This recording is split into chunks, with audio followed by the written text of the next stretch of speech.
Welcome to new TV Telugu. ఇప్పుడు Telangana top 10 చూద్దాం. పార్లమెంట్లో వక్ఫ్ బోర్డు సవరణ బిల్లుకు వ్యతిరేకంగా ఓటు వేసిన ఎంపీలు హిందువులే కాదని కరీంనగర్ బీజేపీ అధికార ప్రతినిధి సుధాకర్ అన్నారు. పార్లమెంట్లో బిల్లు పాస్ కోసం ఓటు వేసిన వారందరికీ ప్రత్యేక ధన్యవాదాలు తెలిపారు. అలాగే బోర్డుకు వ్యతిరేకంగా ఓటు వేసిన వారు అసలు హిందువులే కాదన్నారు. వారిని అనవసరంగా ఎంపీగా గెలిపించుకున్నామన్నారు. వక్ఫ్ బోర్డు బిల్లు సవరణ చేయకపోతే రాబోయే కాలంలో భూములు ఉండేవి కాదన్నారు. భారతీయ జనతా పార్టీ ఆవిర్భావ దినోత్సవాన్ని పురస్కరించుకొని బీజేపీ జిల్లా కార్యాలయంలో కేంద్ర మంత్రి బండి సంజయ్ పార్టీ జెండా ఆవిష్కరించారు. దేశంలో బీజేపీ ప్రభుత్వంలో ప్రజలు సుభిక్షంగా ఉన్నారని, దేశానికి రక్ష బీజేపీ అని అన్నారు. అత్యధిక కార్యకర్తలు కలిగిన పార్టీ బీజేపీ అని పేర్కొన్నారు. ఈ సందర్భంగా దేశ రాష్ట్ర ప్రజలకు బీజేపీ ఆవిర్భావ దినోత్సవాన్ని శుభాకాంక్షలు తెలిపారు. అలంపూర్ నియోజకవర్గం ఐజా మండలం ఈడిగోనిపల్లిలో శ్రీరామనవమి పర్వదినాన్ని పురస్కరించుకొని నిర్వహించిన అంతర్రాష్ట్ర ఓపెన్ మహిళా కబడ్డీ టోర్నమెంట్ పోటీలు ఉత్కంఠ భరితంగా కొనసాగాయి. కర్ణాటక, ఏపీ, తమిళనాడు, తెలంగాణ, ఉత్తరాఖండ్ రాష్ట్రాల నుంచి మహిళా క్రీడాకారులు తరలివచ్చారు.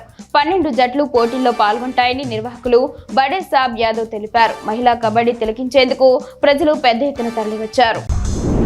కలెక్టర్ కార్యాలయంలో ప్రజావాణి కార్యక్రమాన్ని నిర్వహించారు.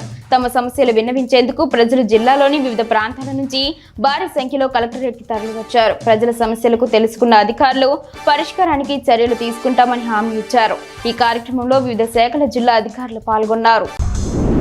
4.5 దశాబ్దాల కాలంలో బీజేపీ ఎన్నో ఒడిదుడుకులు, అవమానాలు, అపజయాలు భరించి నేడు అధికారంలోకి వచ్చిందని కేంద్ర హోంశాఖ సహాయ మంత్రి బండి సంజయ్ కుమార్ తెలిపారు. 2019లో 18 కోట్ల కార్యకర్తల సభ్యత్వంతో ప్రపంచంలోనే పెద్ద పార్టీగా ఆవిర్భవించిందని చెప్పారు.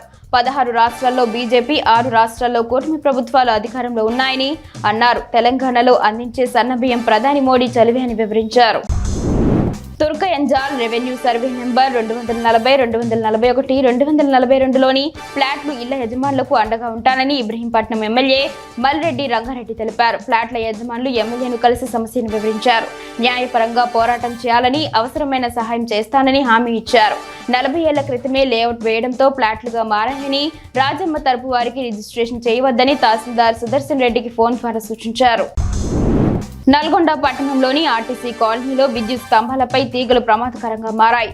కాలనీలోని చెట్ల కొమ్మలు విద్యుత్ తీగలకు తగలడంతో కరెంట్ ఎర్త్ కారణంగా కరెంటు షాక్ గురయ్యే అవకాశం ఉందని కాలనీ వాసులు వాపోతున్నారు. విద్యుత్ అధికారులు స్పందించి చెట్ల కొమ్మలు తొలగించాలని కోరుతున్నారు.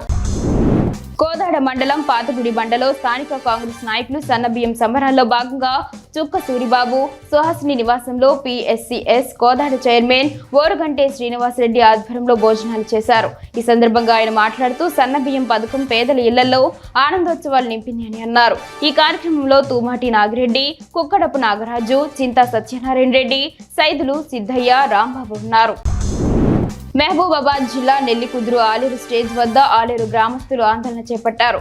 తమ గ్రామంలో తెగిపోయిన చెరువు కట్ట మరమ్మతు పనులను వెంటనే చేపట్టాలంటూ రోడ్డుపై బైఠాయించి రైతులు ధర్నా నిర్వహించారు.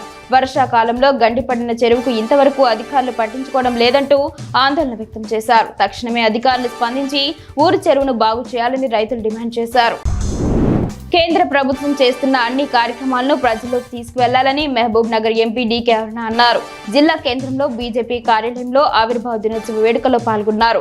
అనంతరం ఎంపీ మాట్లాడుతూ వారం రోజుల పాటు పార్టీ ఆవిర్భావ దినోత్సవ వేడుకలు జరపాలన్నారు. ప్రతి కార్యకర్త ఇంటిపై బీజేపీ జెండాలు ఎగురవేయాలని సూచించారు. బీజేపీ ఆవిర్భావ వేడుకలు దేశవ్యాప్తంగా పండుగలా చేసుకుంటున్నామన్నారు.